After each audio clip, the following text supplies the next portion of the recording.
Good morning.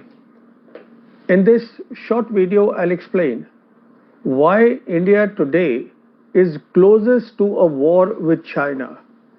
Because from the Chinese perspective, the basis of the relationship does not exist. The mutual trust between the two nations has been completely knocked off. And India, working very closely with the Americans as part of their defense strategy, threatens China's commercial interest in the Indian Ocean region and its rise. Now, let me explain all these 3 points. The first, the basis of the relationship. As we all are aware, for the last 1 year, China does not have an ambassador in Delhi. And the last ambassador, Wei Sudong, had made it very clear repeatedly that one China policy is the basis of India-China relations. And it is this one China policy that has taken a knock from India from the Chinese perspective. Give you 3 examples of this. One, India has decided to open the third economic and cultural center of Taiwan in Mumbai. Now, this is akin to opening a consulate of Taiwan in Mumbai. The other 2 centers, as we know, are in Delhi and Chennai. 2. Since Modi has come to power, since 2014, India has stopped mentioning one China policy, something that even today the Americans do. The Americans in their official communiques mention the one China policy, but India has stopped doing that. And number 3, we recently had a case on August of 8, where 3 retired chiefs, military chiefs, one of the Air Force, Army and the Navy, they attended a security conference in Taipei, which was organized by the Taiwan Foreign Ministry and inaugurated by the Taiwanese president. This also did not go down very well with China. So this is the basis as far as the Chinese are concerned, one China policy. Not only that, India has been flexing its muscle in China's backyard. Take these 2 cases. One, India recently supported the Philippines 2016 ruling of the International Court of Justice, which was given, which favored Philippines against China in the South China Sea, something it has not done earlier. And then we had recently an exercise, Indian Navy doing an exercise with ASEAN in South China Sea, knowing fully well that the Indian Navy does not have the ship endurance or the capability to fight a war in South China Sea. So this is the basis of the relationship, which from China's perspective no longer exists. Now look at the mutual trust. The glaring example of mutual trust is that on the 10th of September 2020, the 2 nations signed, the 2 nations are India and China, their foreign ministers signed a joint statement in Moscow where it was agreed to have peace and tranquility. It was clearly mentioned that disengagement will happen. It was not specified where it will happen, and the 2 nations will move towards confidence building measures for peace and security on the line of control. Despite that, twice, as far as the Chinese are concerned, something they have not done with the Americans. Twice their foreign minister visited India. Once their defense minister came to India, trying to explain that, look, the border issue should be part of the overall relationship, one of the issues, but India has consistently maintained that the LAC is the basis unless the border issue is normalized. Normalized has not been explained formally, but informally normalized means the statements which come from the top ministers of the government.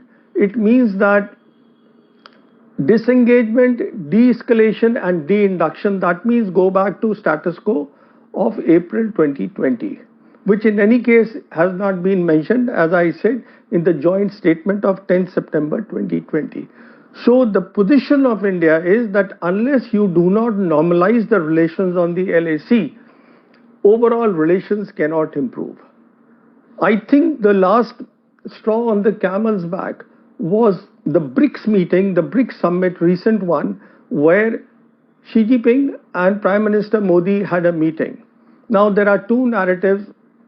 It is not very clear who invited who for the meeting, but it appears that it happened in the leaders lounge. And as far as India is concerned, it called it a conversation.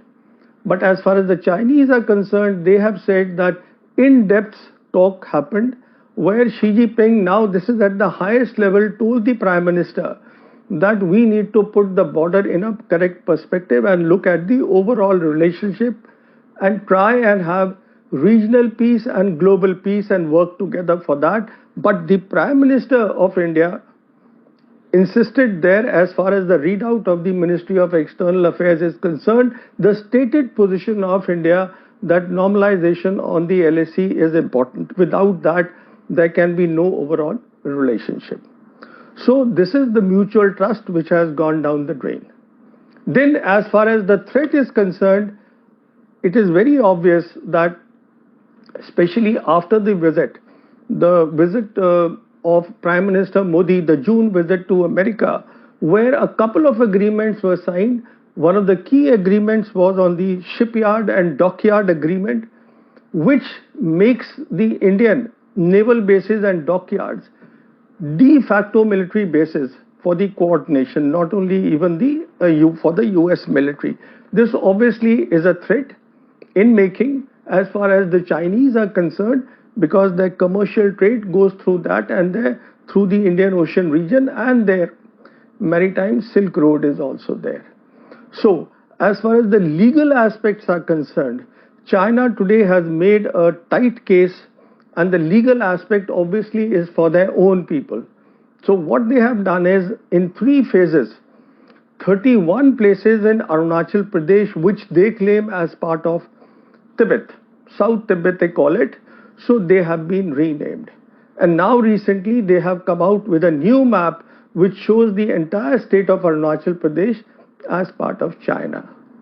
Now, to recall what recently the American President Joe Biden said to the CNN's Fareed Zakaria in his interview in July, he said that I have known Xi Jinping perhaps the most than any other world leader.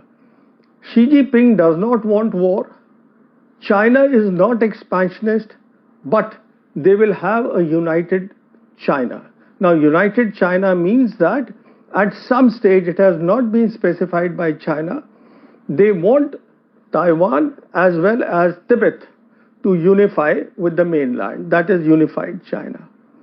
So as far as India is concerned, in my assessment, this is where we are headed, for a unification. And what they get out of that, I have explained in my book, The Last War. This I have explained why, if it is pushed, why China will go to war, why the war will not last more than 10 days, why it will be a decisive war, and there are 10 things, 10 objectives that they accomplished by a war. I hope there is no war, but I think the ball is in India's court. As far as the Chinese are concerned, we recently had the reports that more preparation, underground bunkers and underground other storage stuff is all being done in the Tibet Autonomous Region. This is not surprising at all. In fact, the preparation for war, they started in earnest as far as the PLA is concerned since 2018. So they have been working on it for the last 5 years. And again, in my assessment, all these underground things are to take care of the contingencies if before the war, the Americans decide to give the Indian military weapons, long-range precision weapons, so it is against all that. So the preparation is going, the ball is in India's court. It is for Prime Minister Modi now to take the next step. Let's hope he does, otherwise the two nations could be headed for a disaster. Recall the last war they fought was in 1962. Now, 62 years later, there could be another war which will be a decisive one. Thank you.